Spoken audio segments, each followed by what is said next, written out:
guys, sekarang kita berada di Monumen Nasional. Jadi menurut Peraturan Kementerian Kebudayaan dan Pariwisata nomor PM 34 HM 001 MKP 2008 tentang pengamanan objek vital di bidang kebudayaan dan pariwisata. Nah, Monumen Nasional ini telah ditetapkan sebagai salah satu objek vital nasional di bidang kebudayaan dan pariwisata yang prioritasnya untuk mendapatkan pengamanan. Jadi Monas ini dijadikan tempat bersejarah, pariwisata, dan tempat perekonomian masyarakat sekitar Monas, dan sering dijadikan sebagai tempat olahraga, konser musik, ataupun festival gitu guys.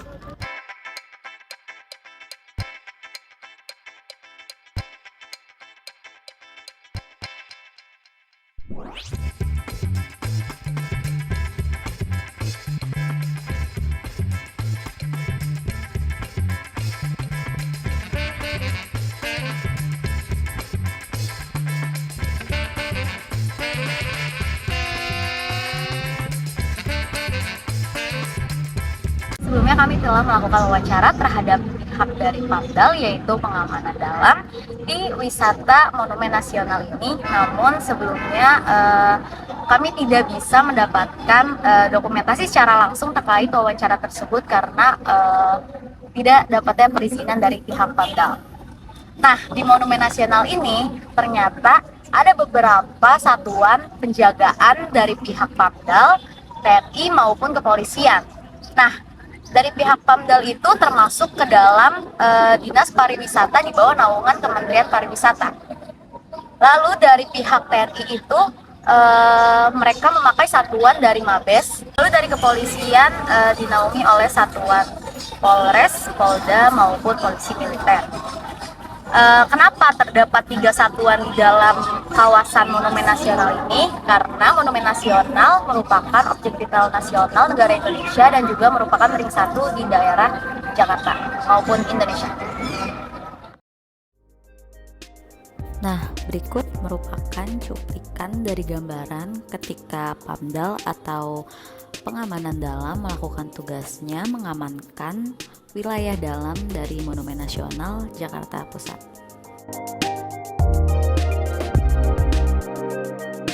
Untuk satuan dari TNI maupun Polri juga melakukan pengawasan terhadap wilayah Monumen Nasional. Namun, mereka membagi posnya masing-masing. Dan sering dijumpai itu biasanya di kawasan perbatasan antara wilayah dalam dan juga wilayah luar Monumen Nasional. Risiko yang sering terjadi di kawasan Monumen Nasional lebih sering terjadi pada tahun 2014 ke bawah, dikarenakan strukturalisasi yang masih berantakan. Kejahatan yang sering terjadi pada tahun itu adalah kerusuhan dan premanisme. Akan tetapi, dengan struktural penjagaan di kawasan Monumen Nasional yang sudah rapi, tindak kejahatan masih sering terjadi. Meskipun dalam jumlah yang minim, kejahatan yang sering terjadi di kawasan Monas biasanya terjadi di pusat perbelanjaan. Kejahatannya itu seperti pencopetan dan pemalakan. Dan di dalam kawasan Monas, kejahatan yang sering terjadi di dalam kawasan di luar pusat perbelanjaan Monas, kejahatan yang sering terjadi mungkin anak yang hilang dan barang-barang yang hilang, jatuh. Tadi sudah dijelaskan bahwa risiko kejahatan yang kerap terjadi ialah kasus pencopetan di area kawasan Monas. Di saat hari-hari besar seperti perayaan Maulid, konser, dan HUT DKI, rentan sekali terjadi pencopetan di area Monas. 3 tahun lalu, kejadian pencopetan menjadi hal yang lumrah di kawasan Monas. Hal ini dikarenakan saat dahulu strukturalisasi penjagaan aparat yang bertugas masih berantakan.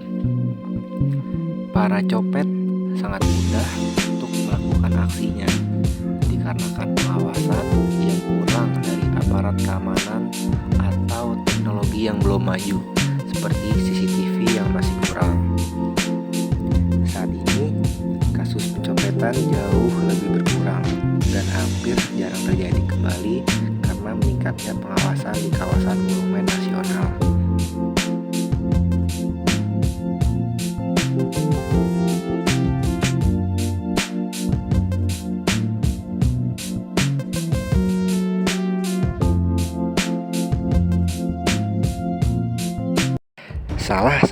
alasan Monas dijadikan area ring 1 dikarenakan lokasinya yang berdekatan dengan gedung pemerintahan seperti Istana Negara dan kantor wali kota. Kala itu pernah terjadi kasus pemboman di wilayah Monas. Terdapat korban jiwa yang terjadi akibat pemboman tersebut. Lengahnya pengamanan dari pihak aparat keamanan saat itu jadi faktor terjadinya pemboman. Aksi tersebut sangat disayangkan. Terjadi di area ring 1 yang seharusnya menjadi area pengamanan yang ketat.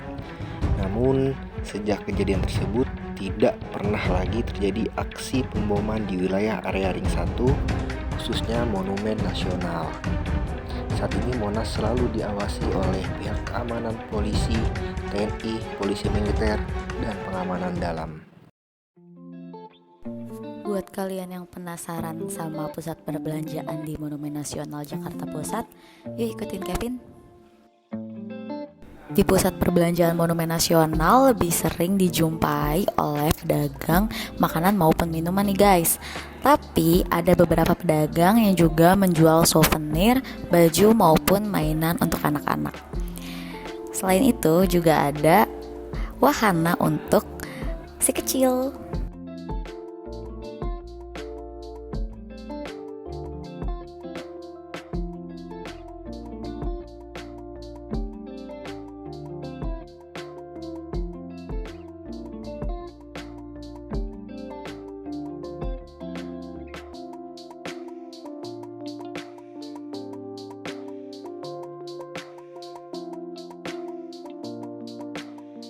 Dengan pembaharuan strukturalisasi Monumen Nasional, keamanan wilayah dalam semakin membaik karena akses masuk ke kawasan dalam Monumen Nasional sudah memakai booth yang dilengkapi dengan CCTV, screen record dari pengunjung yang masuk, dan juga petugas di dalam loket jika ada pengunjung yang ingin bertanya mengenai akses dari Monumen Nasional itu sendiri. Nah, berikut cuplikan ketika kami mencoba masuk ke kawasan dalam Monumen Nasional.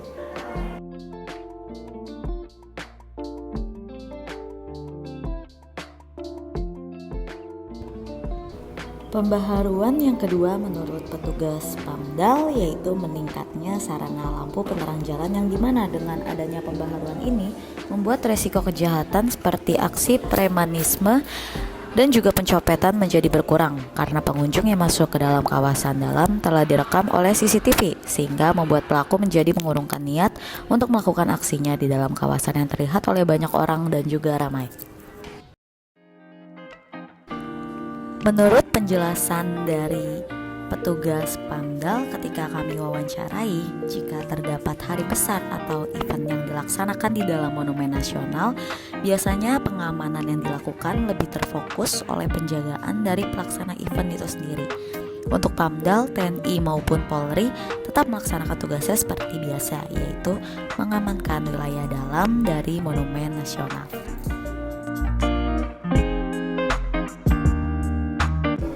Event apa aja sih yang sering dilaksanain di dalam kawasan Monumen Nasional? Nah, untuk event yang biasanya dilaksanakan di dalam Monumen Nasional lebih cenderung ke dalam acara kebangsaan maupun konser musik yang dimana biasanya diadakan oleh Pemda seperti Pemprov DKI Jakarta.